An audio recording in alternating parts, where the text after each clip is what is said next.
In a quiet coastal town where the ocean whispered forgotten stories, lived a man named Rafiq. He was a skilled carpenter, known for building beautiful things with his hands. But inside, he was broken. Years ago, a moment of anger had cost him everything. A falling out with his brother, a love he walked away from, and worst of all, a silence between him and his aging father that had never been repaired. Time passed, but the pain didn't. He carried it like weight in his chest. Every day he went to work, built perfect furniture, smiled at customers. But every night, when the sawdust settled, the same thought haunted him. It's too late. I ruined it. He believed the past had already decided who he was, that no matter how much time passed, some things could never be undone. What he didn't realize was this: sometimes, the only thing keeping the past alive is your refusal to let it go. One afternoon, while Rafiq was repairing an old chair in his workshop, a boy no older than 10 walked in, holding a broken wooden toy. "Can you fix it?" the boy asked. Rafiq nodded and took the toy gently. As he worked, the boy watched in silence. Then, out of nowhere, he said, "My dad broke it when he was angry, but Mom says he's sorry now." Rafiq froze for a moment, his hands still moving, but his mind elsewhere. That one sentence hit something deep. How long had it been since he let someone apologize? Since he forgave? Since he forgave himself? That night, Rafiq sat by the ocean, the wind cold against his skin, the past pressing against his chest. He realized he wasn't just carrying memories. He was protecting his pain, as if holding on to it proved something. But all it had ever done was build walls between him and the people he once loved. Maybe, just maybe, it wasn't too late to start again. The next morning, Rafiq did something he hadn't done in years. He walked toward the old house at the edge of town. It was where his father still lived, alone. His hands trembled as he approached the door, not from fear of rejection, but from the weight of everything unsaid. He didn't bring gifts or grand speeches, just a quiet knock. The door opened slowly. His father stood there, aged more than he remembered. For a moment, neither spoke. Then, with a crack in his voice, Rafiq said, "I miss you." That was all it took. The silence between them broke, not all at once, but enough. Forgiveness doesn't erase the past, but it breaks its grip. If you've ever wished you could start over, or felt trapped by the weight of what's behind you, subscribe to this channel. These stories are here to remind you, healing starts with one step. That day didn't fix everything, but it started something. And for Rafiq, that was enough to begin again.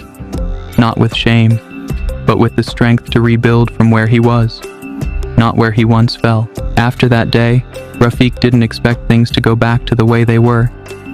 He knew some wounds run deep, but he also knew that letting go wasn't about pretending it never happened. It was about choosing to stop reliving it. His father didn't say much, but invited him in the next week for tea. Then again, the week after. Slowly, without needing to say sorry in words, they started showing up for each other. One morning, Rafiq walked past a mirror and noticed something strange. He looked lighter, not physically, but something in his eyes, a softness he hadn't seen in years.